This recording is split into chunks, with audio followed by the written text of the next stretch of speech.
Ya, fakta yang kita sudah lihat bersama itu kan dalam kasus pembunuhan terhadap Brigadir Joshua yang notabene-nya itu adalah anggota polisi sendiri, koleganya sendiri itu kan banyak ditemukan skenario kebohongan dan juga rekayasa. Nah, itu terhadap keluarga sendiri kan itu ya. Apalagi ini ya, apalagi kalau kita lihat misalnya ini bagaimana kalau terjadi untuk kasus yang bukan keluarga sendiri, maksudnya kasus sejenis di luar kepolisian gitu ya maksudnya. Nah, ini juga yang melibatkan Irjen Verdi Sambo. Yang tadi disebutkan itu ada kasus KM 50 ya, yaitu pembunuhan 6 anggota Laskar FPI itu di Desember 2020 dan juga termasuk istilahnya itu apakah itu terbakar atau pembakaran ini kan masih masih silang pendapat itu. Terbakarnya atau pembakaran gedung Kejaksaan Agung. Dan itu kan kedua-duanya kita lihat juga kan ada video-video dari Verdi Sambo yang juga mengindikasikan bahwa beliau itu termasuk yang menangani dua kasus ini.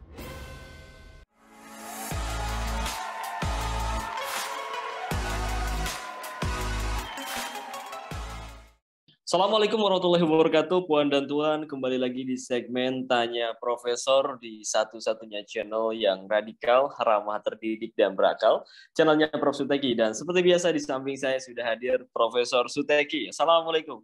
Waalaikumsalam warahmatullahi wabarakatuh. Tetap merah putih.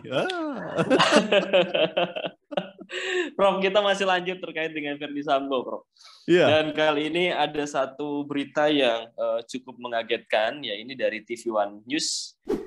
Judulnya terbukti ya, Brigadir J tak lecehkan Putri Chandrawati. Bareskrim stop penanganan kasusnya. Waduh, ini babak baru lagi nih. Makanya skenario-nya, skripnya itu kayaknya bisa berubah ini.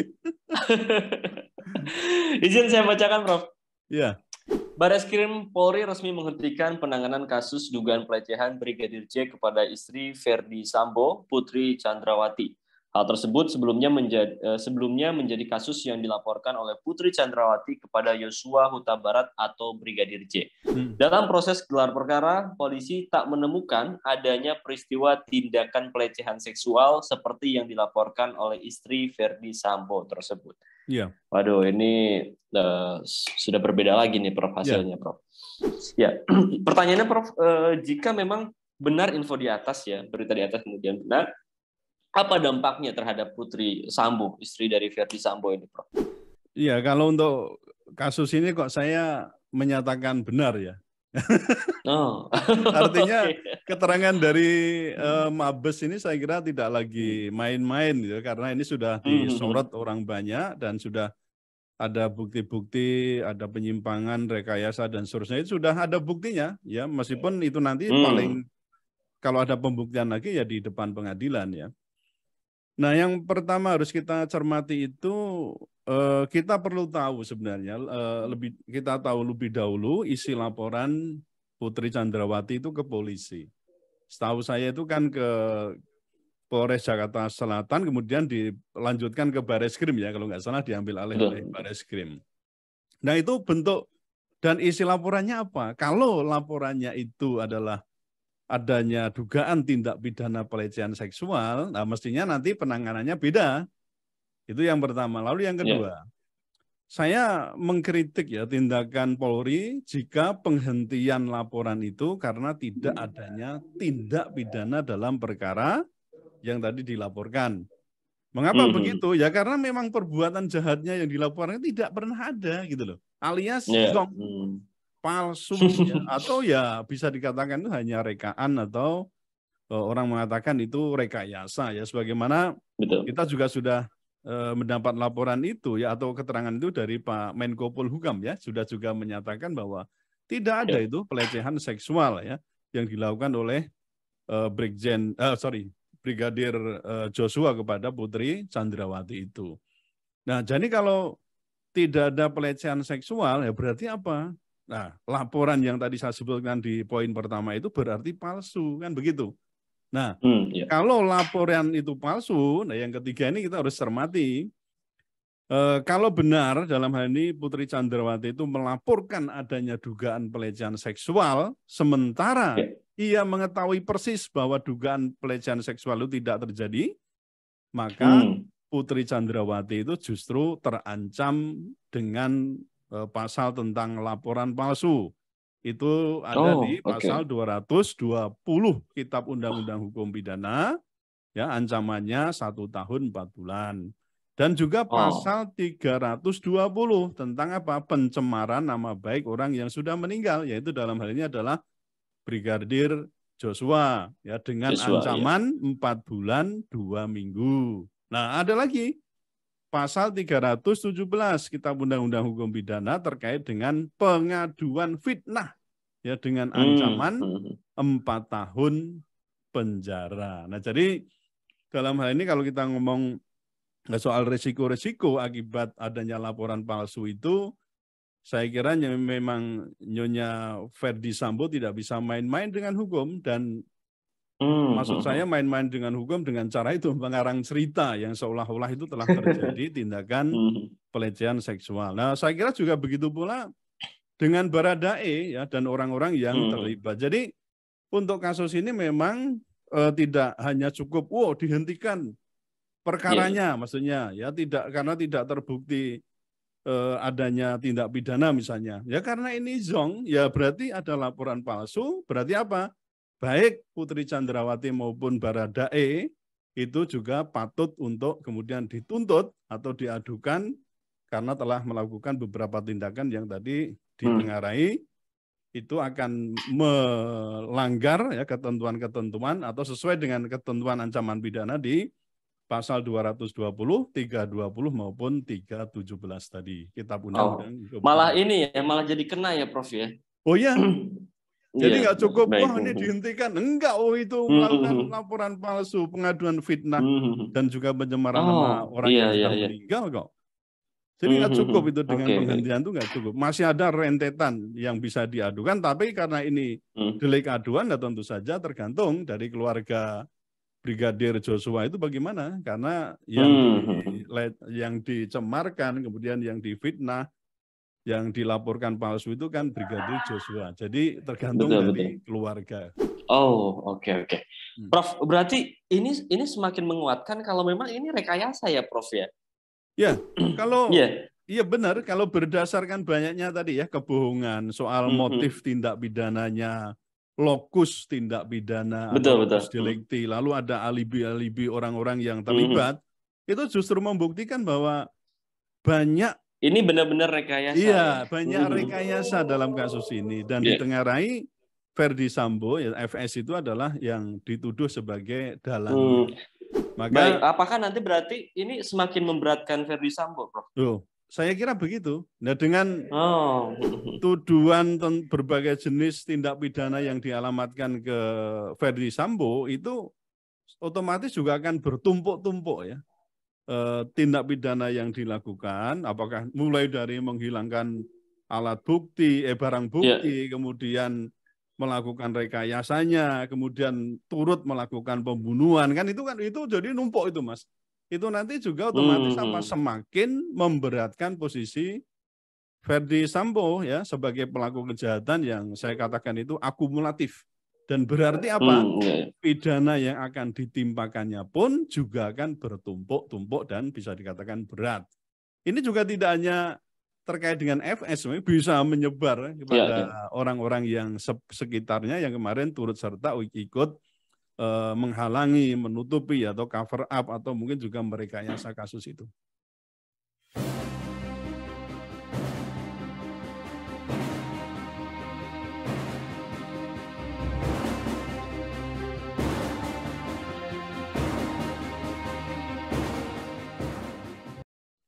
Betul. Oke, baik. Iya, tapi perkembangan ini makin menarik, Prof, ketika saya temukan berita dari CNN Indonesia. Nah, ini dari pengacara Brigadir J. Ya, jadi pengacara Brigadir J _2, pelakunya banyak, tersangka baru 10%. Ini yang sekarang itu baru 10%, ini udah 40-an lebih, Prof. Apa tanggapan Prof terkait dengan ini? Setelah kita ketahui ya banyaknya kebohongan dan juga rekayasa dalam kasus ini, tampaknya polisi itu makin hati-hati Mas, agar tidak terjatuh dalam rekayasa baru gitulah ya. Gampangnya kita Betul, ngomong begitu. Dalam menangani kasus ini akhirnya ya polisi bertindak precautionary ya. Jadi ada prinsip kehati-hatian ya, ibaratnya makan bubur panas itu dimulai dari pinggir. Nah, ini kayaknya begitu. Ya dengan hati-hati lalu kemudian menuju inti ya, atau nanti masuk ke core of the core itulah ya. Jadi nah sekarang Mas bisa bayangkan kan, hingga sekarang ini kan masih terjadi spekulasi ya terkait dengan motif pembunuhan terhadap Brigadir Joshua itu. Ada yang sangat aneh di sini. Misalnya saya menangkap kesan yang disampaikan oleh Menko Polhukam itu kan menyebut bahwa motifnya itu hanya layak diketahui oleh orang dewasa. Menjijikkan gitu loh. Berarti kan ini apa itu ya? Ini kalau saya ya maaf, kita selami dari apa yang disampaikan Pak Mahfud MD itu kan ada sesuatu yang abnormal. Apakah itu di perilaku abnormal? Kalau misalnya kalau hanya sekedar perselingkuhan biasa itu ya maksudnya itu normal lah ya, karena ada orang laki-laki suka perempuan itu kan itu saya kira sangat wajar, atau perempuan suka laki-laki itu sangat wajar. Nah, maksudnya menjijikkan tuh apa ini yang saya itu masih meraba-raba. Oh, pokok katanya cuma bisa pantas didengar oleh orang yang sudah dewasa dan terkesan itu menjijikkan. Itu apa gitu. Nah, dalam hal ini saya kira kita harus menunggu juga ya penjelasan dari, kecuali yang bersangkutan ya, maksudnya FS itu menjelaskan, atau nanti kita melihat itu menyaksikannya itu di ruang pengadilan. Nah, dalam hal ini nanti jaksa dan hakim itu harus mampu ini mengungkap motif pembunuhan yang sebenarnya ya terhadap Brigadir Joshua itu apa. Sebelum apa? Nanti menentukan tuntutannya bagaimana dan kemudian hakim itu melakukan vonis. Nah, jadi kalau kita lihat Mas Indo ya, kan ada juga WA ya, ada konten broadcast yang berisi tentang berapa banyak ini yang kira-kira akan tersangkut di sini. Meskipun mungkin beberapa itu dikaitkan dengan persoalan etik, tapi kan tidak menutup kemungkinan karena adanya pelanggaran etik itu nanti akan mengarah pada tindak pidana. Misalnya apa? Persoalan menghilangkan alat bukti, menghalangi penyidikan kan itu kan? Lalu sampai pada cover up ya, menutup-nutupi itu. Nah itu nanti bisa masuk, memang bermula dari kode etik, tapi nanti bisa keseret ke sana. Ini kan selama ini kita tahu kan ada 4 tersangka ya, sudah ada 4 tersangka, terus ditambah lagi tadi Pak Jerry Siagian kalau nggak salah ya. Jerry Siagian itu Wadir Krim ya, Wadir Krim Polda Metro kalau nggak salah ya. Itu juga coba nanti daripada keliru nanti saya. Ya, ini yang baru itu ada Wadir Krim Polda Metro Jaya. Itu AKBP Jerry Siagian menyusul Kombes Leonardo Simatupang ya. Jadi ini sampai sekarang sudah ada berpangkat jenderal 4 orang ya ditahan di sel khusus di Makobrimob. Nah, jadi ini ternyata semakin berkembang dan juga melebar. Yang kemarin sudah kita ketahui kan ada 4 ditambah 1 lagi, berarti ada kira-kira ada 5 tersangka, 30 anggota Polri langgar etik kan itu? Ya, 30 ya. Juga dimutasi ke Yanma terkait dengan kasus ini. Nah, ini nanti bisa berkembang. Saya yakin tidak hanya 10%, nanti akan lama-lama dari sekian 30 sampai 40 orang itu semuanya bisa dilacak ya. Artinya bisa saja terkait dengan tindak pidana yang tadi saya katakan, apakah itu menghalangi, menutupi, atau mungkin sampai pada menghilangkan barang bukti dari adanya tindak pidana itu. Nah gitu. Jadi saya yakin itu nanti tidak hanya 10% nanti akan berkembang. Oke, baik. Prof, dengan terbongkarnya rekayasa di kasus ini, apakah memungkinkan peninjauan ulang atau peninjauan kembali terhadap kasus yang juga pernah ditangani oleh Ferdi Sambo, Prof? Misal ini kan ramai itu sekarang dari Duren Sawit ke KM 50 Duren 3 toh. Duren 3 ya. Duren 3 ke KM 50. Atau yang Iya, ini iya. satunya, Prof. Yang kebakaran Kejagung. Ini gimana menurut Prof Suteki? Ya, fakta yang kita sudah lihat bersama itu kan dalam kasus pembunuhan terhadap Brigadir Joshua yang notabene-nya itu adalah anggota polisi sendiri, koleganya sendiri itu kan banyak ditemukan skenario kebohongan dan juga rekayasa. Nah, itu terhadap keluarga sendiri kan itu ya. Apalagi ini ya, apalagi kalau kita lihat misalnya ini bagaimana kalau terjadi untuk kasus yang bukan keluarga sendiri, maksudnya kasus sejenis di luar kepolisian gitu ya maksudnya. Nah, ini juga yang melibatkan Irjen Verdi Sambo. Yang tadi disebutkan itu ada kasus KM 50 ya, yaitu pembunuhan 6 anggota Laskar FPI itu di Desember 2020 dan juga termasuk istilahnya itu apakah itu terbakar atau pembakaran ini kan masih masih silang pendapat itu. Terbakarnya atau pembakaran gedung Kejaksaan Agung. Dan itu kan kedua-duanya kita lihat juga kan ada video-video dari Verdi Sambo yang juga mengindikasikan bahwa beliau itu termasuk yang menangani dua kasus ini. Nah, sebaiknya memang ada keberanian Komisi 3. Ini saya minta lagi di Komisi 3 supaya speak up ya. Karena ini mitra dari kepolisian dan nanti ya kita minta supaya ikut memperbaiki kepolisian ini di samping Presiden, Mas ya. Jadi keduanya ini harus mampu untuk membuka kembali kasus yang tadi disebutkan itu apabila ternyata itu ditemukan fakta baru, temuan baru atau dalam bahasa hukumnya itu ada novum gitu ya. Jadi ada fakta baru, ada temuan baru yang kemungkinan besar dapat menggugurkan putusan hakim yang telah dianggap tetap atau inkrah, mempunyai kekuatan hukum yang tetap itu. Nah, tentu hal ini bisa dilakukan dengan cara melakukan upaya hukum, yaitu dalam bentuk misalnya peninjauan kembali pasca putusan kasasi. Karena untuk KM 50 ini setahu saya di bulan Maret 2022 ini kejaksaan ya, jaksa penuntut umum itu juga melakukan melakukan upaya kasasi. Karena kan putusan di pengadilan negeri itu kan lepas ya, jadi dilepaskan di hari segala tuntutan. Nah itu nggak bisa banding, tapi harus langsung kasasi.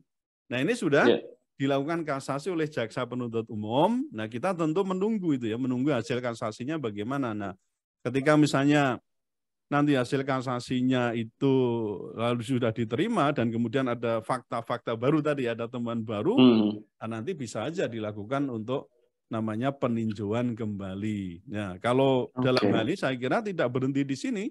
Kalau banyak hal yang kejanggalan seperti yang diungkap juga oleh TP3 ya, yang dulu juga mendampingi pihak keluarga ya untuk pengusutan kasus ini, saya kira saya kembali mengusulkan supaya dibentuk tim gabungan pencari fakta atau TGPF untuk khususnya untuk kasus KM 50 itu. Jadi prinsip seharusnya memang diungkap kembali. Oke, baik ya. Oke, Prof Suteki, terima kasih. Puan dan Tuan juga terima kasih yang sudah menonton sampai di sesi pertanyaan keempat, pertanyaan terakhir di kasus temuan baru kalau ternyata Brigadir J tak lecehkan Putri Chandrawati. Baik, terima kasih atas waktunya. Jangan lupa untuk like, comment, share, dan juga subscribe channel Prof Suteki karena satu yang berbeda, kita akan senantiasa mengulas isu-isu viral secara radikal, ramah, terdidik, dan beragam. Ya. Baik, Prof Suteki terima kasih, Puan dan Tuan terima kasih. Saya pamit undur diri. Assalamualaikum warahmatullahi wabarakatuh. Waalaikumsalam warahmatullahi wabarakatuh.